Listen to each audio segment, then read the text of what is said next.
Roadrunner, a film about Anthony Bourdain. It's a documentary released earlier this year in 2022 from Oscar-winning filmmaker Morgan Neville. His groundbreaking documentary explores the life and legacy of beloved chef and television personality Anthony Bourdain. That is the official synopsis, as stated on HBO, where you can all stream it if you want to check it out. Now, I'm pretty sure I've mentioned Anthony Bourdain in the past here on the Spun Today podcast, specifically around the time of his untimely death. For those of you who may not know, he was found dead at the age of 61 at Le Chambord Hotel in France on June 8th, 2018. But I'll circle back to that a bit later. I first got put on to Anthony Bourdain, as many others did, when he was first on Rogan's podcast many years ago. And true to its form, when podcasting is at its best, in my opinion, you're able to glean a lot about a person when listening to long-form, uninterrupted, unscripted conversation. Especially when you do so for 3 hours, 6 hours, 9 hours, 12 hours. There's something about that format that truly harvests vulnerability. And when the guards get let down, as they do sporadically throughout an episode, you get insights on not just what a person thinks about when it comes to topical issues, although you do get that too, but you get more insightful things like philosophies on life things, which is something that I love. And then what's even cooler is when, and this is true for my experience with getting put onto Bourdain, when you're like, oh, this dude seems cool, let me check out, what it is that he does. This book that they're talking about or this show that they're mentioning. And then you check out an episode of Parts Unknown, for example, and it so satisfyingly fits with your impressions of that person. And that's just like the cherry on top. And Parts Unknown, I'm sure I've mentioned this in the past, but I'll reiterate it here, is a show that Anthony Bourdain hosted and wrote the monologues for himself. And it's essentially a food show where he would go to different places, different countries, different cities, different towns around the world, to different food spots at all levels, whether it be fancy French restaurants to a dive bar in Jersey that is known to have better Philly cheesesteaks than Philly. It's a real episode, by the way. But it was so much more than that. It was insight to the culture that he was visiting, that he had this unbelievable gift and unique talent for being able to show us and tell us about the nuances of a culture on so many levels that you felt like you visited that place. At least I did. And I'm not saying that to blow smoke. Like, I truly felt like I visited these places. His ability to convey the nuance within a culture was akin to the flavor profile of different dishes that they had on the show. It's truly amazing. One thing I also want to do, aside from a recap and review of this Roadrunner documentary, which I thought was great, is just highlight a few things that I've learned that I felt could have been a bit more highlighted throughout the doc, that I've gotten, again, from either podcasts or his show or articles that I've read or other interviews, etc. And one of those things that I want to highlight is his accomplished career as a chef. So in the early 1970s, graduated from a college prep school in Inglewood, New Jersey, and then enrolled in Vassar College, which he wound up dropping out of a couple years later. And Vassar, I believe, was in Massachusetts, and that's when he started working within restaurants. Now, after dropping out of college, he attended the Culinary Institute of America and graduated in 1978. And from there, he, worked his way up to the point where he was running various kitchens throughout his career in New York City. And a few of those included the Supper Club, 1 Fifth Avenue, and Sullivan's. Then in 1998, he became the executive chef, no small feat, at Brasserie Les Halles, which is based in Manhattan as well, in New York City. And that was a restaurant group that had restaurants in New York, Miami, Washington, D.C., and Tokyo. Now, that was 1998. Like I mentioned before on his show, Parts Unknown, he wrote all the monologue. And he loved writing. He had a gift for it. I think this is where, aside from his personality, his outlook on certain things, that I definitely appreciated, that writing aspect of him is what I think I gravitate towards most. And as the executive chef of Brasserie Le Hale. Probably butchering that name. In 1999, he wrote a piece for The New Yorker, which is like the writer's magazine. He wrote this piece called Don't Eat Before Reading This. And that article led to him getting a book deal for Kitchen Confidential, Adventures in the Culinary Underbelly, which he released in 2000. That went on to be a New York Times bestseller and catapulted him to this globe-trotting celebrity chef, quote-unquote rock star chef, that a lot of folks came to know and love. And that's when he stopped cooking. Well, not stopped cooking, but stopped being a chef as his day job. Now that book, which I haven't read, by the way, it's one of those that are on the bucket list that I plan to get around to. But that book, and I've heard it described by him and others, and I've read excerpts of it, well, by all accounts, was very open about his own personal demons and battles with addiction. He did heroin, coke, psychedelics, drank a lot of alcohol, his battles with depression, but also put that absolute grind of the restaurant world on the map, which is another place that I kind of connect with Bourdain on, in that I worked in a couple restaurants growing up. My first job actually was at a restaurant, and neither one was a chain. It was a very mom and pop type of shop. Both of them were. And what I mean by that is that you really get to see how the sausage is made in those kinds of places versus I have friends that worked at chains or like corporate type setting. Whereas for me, I was 16, 17 years old, looked a little bit older. You know, one day I was peeling potatoes in the kitchen and washing dishes because the dishwasher didn't show up and it was super busy. The next day I was bussing tables. The day after that, I was bartending behind the bar. The day after that, I was helping to cater a party of 150 people. The day after that, I was waiting tables. And in working in these fast-paced type of environments, you get exposed to a lot. And that rock star chef image and persona is a real thing. And a lot of those guys that I worked with drank a lot or did coke and shit like that. There was actually a chef that I worked with that years later, and he was like a known like cokehead, but years later, I found out that he, in one of those restaurants, went to take a nap or something downstairs in the basement and just never woke up, died downstairs. But yeah, it's a crazy lifestyle, especially if you let yourself get caught up in that whirlwind, and that's exacerbated by any underlying issues that you have, like being addicted to certain substances or battling depression and shit like that. So in a lot of ways, even though it ended the way it did, I'd say that writing that book saved his life, or at least prolonged it. Now, something that I thought was really interesting is that, we came to know Bourdain as this like globe-trotting authority on cuisines around the world. But prior to him writing that book and then having his first show, which was No Reservations, and then Parts Unknown, he hadn't traveled. He hadn't gone anywhere. And they touch on something in the doc that I thought was really cool, which was that he and his brother used to like comic books when they were kids. And one character that he really liked in one of the comics was a traveling journalist, out of all characters. I don't know what fucking comic that was, but and I don't know, I just thought it dope that he, in a way, manifested the life that he wanted.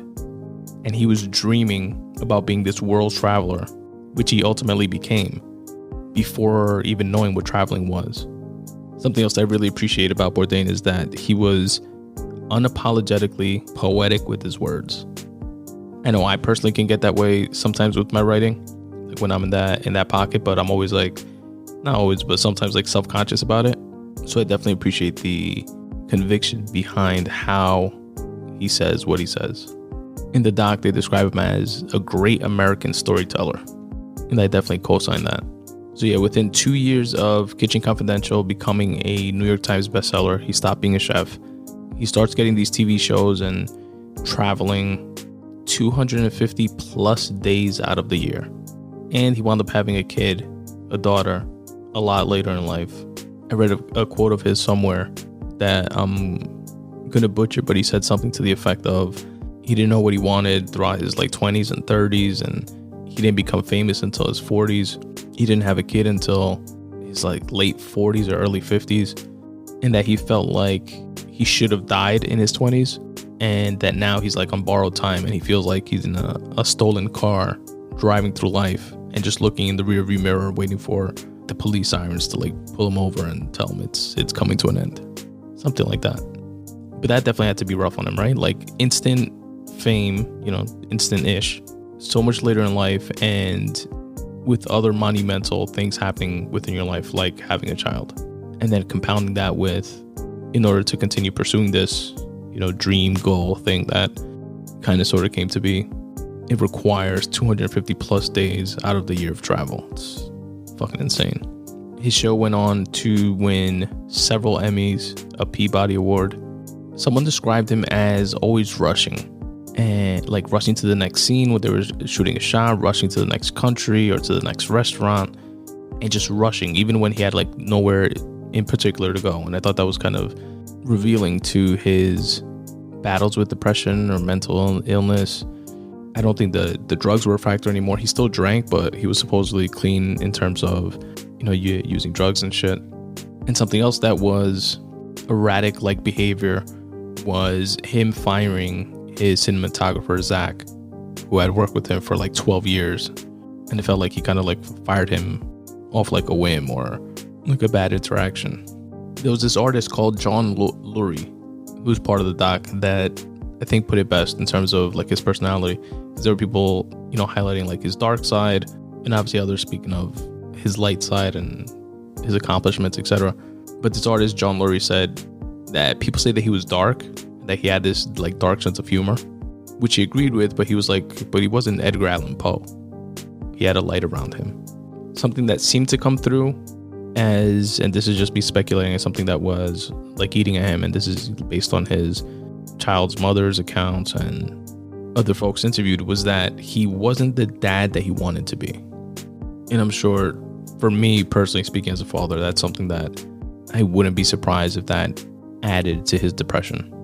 And this is slightly off topic, but there was this dope scene where, and this is something to attribute to like the cinematography of how this documentary was shot, but there was a scene where he was in some village and there was like they were in like a shallow river, and they had a hog tied up, and they cut it to like bleed it out, and then the blood is flowing into the river, and they're standing in the riverboard, the Bourdain is, and the other folks that are there, and they just killed this hog that they're gonna cook and eat, and you see like the red river flowing around his feet, and then that scene melts into another scene of Bourdain's feet in a tuxedo and shoes, and then it pans up and he's like standing on a red carpet. So it's like the red river flowing with blood, and then transitions to him on a red carpet. I thought that was like a dope sequence there. Another slightly off topic thing before I wrap it up with the last thing that I think should have been highlighted more is that his last IG story was him playing Violent City. I think I got that right. One of the scenes within it, which is a movie about vengeance for a cheating person. And that kind of foreshadows what I wanted to get into next. So I feel like they kind of glossed over this toxic relationship that he had with the last person he was with, Asia Argento. And although he obviously had addiction issues throughout his life, suffered from depression, I wouldn't say this toxic relationship that he had was what led him to ultimately kill himself. But I wouldn't be surprised if it was a big contributing factor, like the straw that broke the camel's back. And if it wasn't at all, it was very coincidental timing. And again, I feel like the doc glossed over this, so I'm going to give you guys a bit of background here. Asia Argento was an actress that was one of the very first accusers of Harvey Weinstein that spawned the whole Me Too movement. Harvey Weinstein apparently raped her, allegedly, and she was one of the first people to come forward about that. Bourdain was ride or die for his girl, and was used his platform to be really vocal about and against the Me Too movement, or rather for the Me Too movement, but against the pieces of shit like Harvey Weinstein, etc. Now, what wound up coming out was that Asia had a sexual accuser of her own. There was this kid, Jimmy Bennett, who she co-starred with in a film back in 2004. He was a little kid. And then fast forward to 2018, when he had just turned 17, like 2 months before, and she was 37 years old. He visited her at a hotel, and like even her Instagram had like pictures of them two together. According to him and his attorney, he had other pictures of them, not just like an innocent selfie. It was like pictures of them both topless and in bed and shit like that. And according to his attorney, they accused her, again, 37 years old versus him being 17 years old, of sexual battery for taking advantage of an underage kid. She supposedly or allegedly gave him alcohol and, pushed him on the bed and blew him and then rode him and then, basically made the dreams of every single 17-year-old on the face of the planet come true. But to make all this go away, or to help all this go away, Anthony Bourdain, this is where he comes in, made several installment payments to Jimmy Bennett, totaling $380,000. So this is all, swirling around his orbit. And he does this for, again, his girl, being a ride or die, and her, in my opinion, manipulating the situation, telling Bourdain that she's broke, she doesn't know what to do. And that's when he, offered to pay up and help make this shit go away. Then fast forward to 5 days before Bourdain commits suicide, paparazzi catch her. I don't know if catch is the right word, but paparazzi take photos of her in Rome with another dude together and dancing in a restaurant. And then it comes out that Anthony Bourdain and her are like kind of in a free, open relationship, which I don't know if that was like spin by some like PR person trying to make that become a non-story, but 5 days later, he was gone. And again, I'm not saying that she would be solely to blame, or if any of this stuff with paying off the sexual accuser or her being with some other dude at a restaurant, if any of that stuff even did bother him. Because who knows, maybe they weren't in an open relationship and so on. But if I was a betting man, I'd definitely say that it contributed, not any more or less than his life experiences and the demons that he was clearly dealing with throughout his life. But they definitely seem to be contributing factors. Now, in an article that I'll link to in the episode notes, like I usually do, it states that Anthony Bourdain was found dead in an apparent suicide at Le Chambord Hotel in Caisberg, Vignoble, France. His body was discovered by fellow chef Eric Rippert, who had been filming an episode of Bourdain's travel show, Parts Unknown. Rippert became concerned when Bourdain missed dinner the night before and breakfast that morning. Sadly, by the time Rippert found Bourdain in his room, it was too late. Anthony Bourdain's cause of death was later revealed to be a suicide by hanging, and he had used a belt from his hotel bathrobe to end his life. He was 61 years old. And lastly, a couple weeks later, Bourdain's toxicology report showed no trace of any narcotics and only a trace of a non-narcotic medication, which he was on, I believe, blood pressure medication or something like that. I think he spoke about that on Rogan, which getting into like jiu-jitsu and shit helped, cut that down. But the article continues to say that experts noted that his suicide appeared to be an impulsive act, end quote. Now, the last thing I'll say about the Anthony Bourdain documentary is that what I really love to see, and what I think is the most telling about who he was, and it's the way that I'd like to be remembered when I'm gone, is how genuinely heartbroken those people that really knew him, how genuinely heartbroken they were. That's what matters. So much more than all the fame and fortune and fans and haters and bullshit. There were so many of the people within his immediate orbit, from his ex-wife to other chefs and close friends, couldn't get through speaking about him on a segment of the documentary years after his death without breaking down crying. That's what really matters, man, in my opinion. How did the people that actually knew you, how did they feel? Roadrunner, a documentary film about Anthony Bourdain, streaming now on HBO. Check it out.